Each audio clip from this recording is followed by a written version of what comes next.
कहा जाता है कि नितिन गडकरी जो कैबिनेट मंत्री है नरेंद्र मोदी जी के कैबिनेट में, वो लगातार मोदी जी से टक्कर ले रहे हैं। मुझे नहीं लगता कि वो खास मोदी जी से टक्कर ले रहे हैं। यदि नितिन गडकरी को आप उनका पैटर्न जब वो अध्यक्ष थे तब, जब महाराष्ट्र में मंत्री थे तब से लेके आज तक यदि आप उनका बोलने का पैटर्न देखेंगे तो वो बहुत ही साफ सुथरे बोलने के लिए जाने जाते हैं। गलती होने पे गलती एक्सेप्ट करने के लिए जाने जाते हैं और बयानबाजी करते समय वो इस बात का पूरा ख्याल रखते कि वो जुमला न होते हुए वही बात करे वो जो कर सकते हैं। इसलिए उन्हें परफॉर्मर मंत्री कहा जाता है, क्योंकि जितना वो बोलते हैं उतना करके दिखाते हैं। यही कारण है कि कई बार जब सवाल उठते हैं कि ये नहीं हुआ वो नहीं हुआ तो उस पर वो बेबाक तरीके से अपनी राय रखते हैं। बाकी इकोनॉमिक्स हो, डेवलपमेंट की बात हो या पॉलिटिकल बात हो, वो खरी खरी सुनाने में बाज नहीं आते। एक उनका एक स्वभाव है। दूसरी बात, वो विदर्भ से आते हैं। विदर्भ में जो आम एक ट्रेंड है, विदर्भ का आदमी बहुत ही मुंह पे खड़ा बोलने वाला आदमी है। विदर्भ के बाकी नेता भी आप देखेंगे तो वो मन में एक और जबान में एक वाली बात नहीं, जो है वो जो सामने है वो सामने है। गलत है तो गलत है और सही है तो सही है।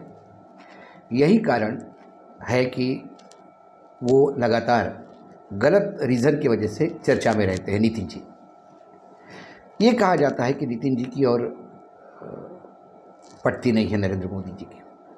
हो सकता है किसी विषय पे दोनों का मतभेद हो, कई चीज़ों पे मतभेद होता है, लेकिन हाल ही में जब उनसे MSME या मंत्रालय लिया गया तो मुझे ऐसा लगता है कि कहीं ना कहीं उनको डिमोशन होने का एक इंडिकेशन मिला, क्योंकि नितिन गडकरी जो परफॉर्मर थे उनके पास इसके पहले ट्रांसपोर्ट मंत्रालय और वाटर रिसोर्स मंत्रालय था, शिपिंग भी था। उसके बाद जब नई सरकार बनी 2019 में तो एक जल शक्ति मंत्रालय बनाया गया, जिसमें बड़े प्यार से नितिन गडकरी के पास से सारे मंत्रालय लिए गए, एक ट्रांसपोर्ट छोड़ के, लेकिन साथ में उनको MSME भी थमा दिया। और MSME वो ऐसा सेक्टर है जहाँ सबसे ज़्यादा एम्प्लॉयमेंट होता है। देश में बेरोज़गारी का आलम बहुत भयावह है। ऐसे में नितिन गडकरी लगातार MSME को उठाने का प्रयास कर रहे थे। इसी बीच में जब एक्सपांशन हुआ और जब प्रकाश जावड़ेकर और रविशंकर प्रसाद को ड्रॉप किया गया, उसी सीक्वेंस में एक मंत्रालय कम किया गया नितिन गडकरी जी का, और वो दिया गया राणे साहब को। राणे साहब का ना स्टडी है उस डिपार्टमेंट में, ना उनका एजुकेशन क्वालिफिकेशन है।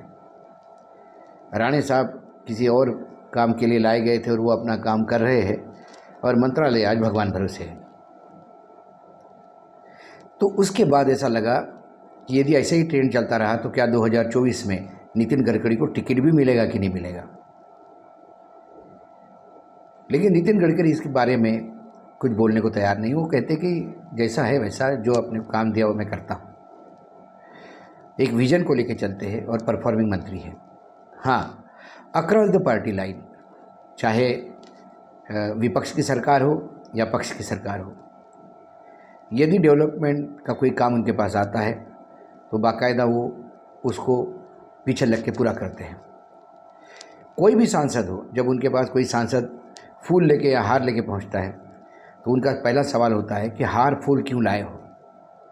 कोई काम लेके आओ, कोई रोड का काम लेके आओ आपके क्षेत्र का, तो मुझे लगेगा कि आप एक जवाबदार सांसद है जो अपने क्षेत्र का भला चाहते हैं। आपके क्षेत्र में कोई कंप्लेंट है रोड की तो वो लेके आओ, मैं देखने को तैयार हूँ। वो जितना सांसदों को और अक्रॉस द पार्टी लाइन सभी को मदद करते हैं, उतनी ही वो कॉन्ट्रैक्टर को चोर भी नहीं मानते। यदि कोई कॉन्ट्रैक्टर ये कहता है कि नेता बहुत ज़्यादा वसूली करता है, तो बाकायदा ऐसे कई इंसिडेंट्स हुए कि उन्होंने नेता को फ़ोन करके बोला कि ये वसूली बंद करो, आपकी वसूली की वजह से प्रोजेक्ट पूरे नहीं हो रहे हैं और प्रोजेक्ट क्वालिटी के नहीं होंगे। तो उनसे लोग डरते भी हैं। लेकिन अक्रॉस द पार्टी लाइन उनका एक बहुत बड़ा उनको मानने वाले लोग बहुत हैं। यहाँ तक कि कांग्रेस के राहुल गांधी ने भी कहा कि नितिन गडकरी जैसे लोग चाहिए देश को चलाने के लिए। यदि 2024 में वो जादुई आंकड़ा बीजेपी नहीं ले पाती, क्योंकि सारे क्षेत्रीय दल जो है, रीजनल पार्टीज़, उन्होंने इस बार कमर कस ली है। जीएसटी के वजह से जो उनको एक भिखारी होने का जो अनुभूति महसूस हो रही है, उसके लिए उनको लगता है कि लोकसभा में हमारी प्रेशर ग्रुप होना ज़रूरी है। इसलिए हाल ही में बीजेडी ने पूरे के पूरे मंत्रिमंडल को बदल दिया, मतलब करीब करीब आधा मंत्रिमंडल ड्रॉप किया। वो 2024 के रणनीति को लेके है। उन्हें चाहिए किसी भी हालत में ज़्यादा से ज़्यादा लोकसभा सीटें ले आए। तो कई राज्य हैं जहां खासकर बिहार में जनता दल यूनाइटेड की भी स्थिति ठीक नहीं दिख रही है। जनता दल यूनाइटेड आरजेडी यदि ये जोर कर दे, यूपी में अखिलेश यादव के पास 125 सीटें हैं विधानसभा में, यदि वो थोड़ा जोर कर दे। ममता इस बार एक भी सीट देने के मूड में नहीं है, बीजेडी भी उस मूड में नहीं है। तेलंगाना और आंध्र प्रदेश में वॉश आउट है, केरल में वॉश आउट है, तमिलनाडु में वॉश आउट है बीजेपी। तो बीजेपी के जो मेजर राज्य है वो है उत्तर प्रदेश, मध्य प्रदेश, छत्तीसगढ़, राजस्थान। इस बार भी कांग्रेस पूरी तरह से कमर कस के बैठी हुई है कि किसी भी हालत में हम वो वाला स्थिति नहीं होने देंगे 2019 में हुई। यदि ऐसी स्थिति आती है और यदि एनडीए की सरकार बनना मजबूरी हो जाती है, 250 तक भी बीजेपी आती है, एक मैं हाइपोथेटिकल सिचुएशन बता रहा हूँ। ऐसे में फिर राजनीतिक दल जो है एनडीए को अपना बास्केट बड़ा करना पड़ेगा, और यही बास्केट तभी बड़ा हो सकता है जब सर्वमान्य नेता होगा। जो लोग कहें कि गडकरी हो सकते हैं, संघ का और गडकरी का बहुत अच्छा रिलेशन है, ये तमाम चीज़ें यदि देखा जाए तो फिर ऐसा लगता है कि कहीं ना कहीं गडकरी का पल्ला भारी हो सकता है। ऐसे में नरेंद्र मोदी जो जाने जाते हैं कि 50 साल बाद भी जो कोई नेतृत्व उनको चैलेंज देने के लिए उभर सकता है, उसका आज ही खच्चीकरण करना वो जानते हैं। तो ऐसे कई खच्चीकरण के उदाहरण ट्रांसपोर्ट मंत्रालय में दिए जाते हैं। उनके प्रोजेक्ट्स बार बार रिव्यू होते हैं, उनके प्रोजेक्ट्स क्लियरेंस में तकलीफ आती है। ज़्यादातर ब्यूरोक्रेटिक जो सेटअप है वहाँ पे वो मंत्री जी के करीब करीब हमेशा खिलाफ रहता है। तो ये जो चीज़ें हैं, ये कहीं ना कहीं लगता है कि मोदी जी कम से कम यदि नितिन गडकरी को मानते हैं अपना कॉम्पिटिटर, तो फिर ये लड़ाई है। लेकिन जहाँ तक नितिन गडकरी का सवाल है, वो हंस की इस बात को टाल देते हैं कि क्या आप कभी रेस में हैं। उन्होंने बोला क्या रेस में। उनका चंद्रपुर में एक म्यूज़िकल प्रोग्राम देखने के लिए गए और वापस आते समय एक एक्सीडेंट हुआ और मरणासन्न स्थिति में थे, उसमें से बच गए।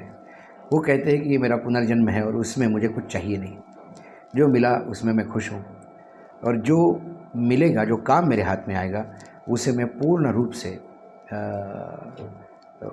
करूँगा। यदि उन्हें कहा गया कि यदि आपको टिकट ही नहीं मिला और आपकी राजनीति ख़त्म हो गई, तो कहते हैं कि समाज सेवा करने के लिए बहुत काम है। नितिन गडकरी को काम करने से कोई रोक नहीं सकता, ना सरकार ना संविधान। तो ऐसे में नितिन गडकरी के तेवर तीखे दिखते हैं, लेकिन ये तेवर उनको जन्मजात मिले हैं। ये कोई इसलिए नहीं कि मोदी सामने है, कोई नहीं था तब भी वो तेवर थे, मोदी जी है तब भी तेवर है। शायद यदि कल, जैसा कि मैंने हाइपोथेटिकल सिचुएशन में बताया, वो प्रधानमंत्री बनते हैं तो उनके तेवर वैसे ही रहेंगे जैसे आज है। हो सकता है वो अपने ही कर्मचारियों के खिलाफ खुल के बोले, जैसे उन्होंने हाल ही में एक बिल्डिंग का लोकार्पण था उन्हीं के डिपार्टमेंट का, उन्होंने उसके लोकार्पण कार्यक्रम में अपने ही डिपार्टमेंट को इतना बुरी तरह से लताड़ा, ये कहते हुए कि किस बात का मैं आपको बधाई दूं, क्योंकि ये शर्मसार बात है कि जो रोड मैं यहाँ से मुंबई और दिल्ली को जोड़ने की बात करता हूँ 2 साल में, यहाँ पे 10-10, 12-12 साल एक बिल्डिंग को लगते हैं। ये भ्रष्ट ठेकेदार और अधिकारियों के फ़ोटो कॉरिडोर में लगाइएगा, आज का दिन मेरे लिए शर्मसार है। ऐसा अपने ही डिपार्टमेंट में खरा बोलने वाला आदमी, या रोड पे एक्सीडेंट कम नहीं हुए इसलिए ये बात एक्सेप्ट करके माफ़ी मांगने वाले गडकरी अलग टाइप के एक व्यक्ति है। तो वो उनके तेवर, चाहे वो प्रधानमंत्री बने चाहे मंत्री नहीं भी रहे, तो भी वही रहने वाले हैं। हाँ, उनके तेवर से मीडिया को ज़रूर गॉसिप मिलता है कि कुछ ना कुछ हो रहा है, लेकिन मुझे लगता है ये तो समय बताएगा कि राजनीति में क्या हो सकता है क्या नहीं, इसको तो कोई बता नहीं सकते। समय यदि आए तो वो सबका चॉइस हो सकते हैं, इतना पक्का। और आप हमसे जुड़े रहने के लिए सब्सक्राइब करें YouTube पर, फॉलो करें Twitter पर और लाइक करें Facebook पर। और ज्यादा जानकारी के लिए आपको टाइप करना होगा सिर्फ न्यूज़ नशा।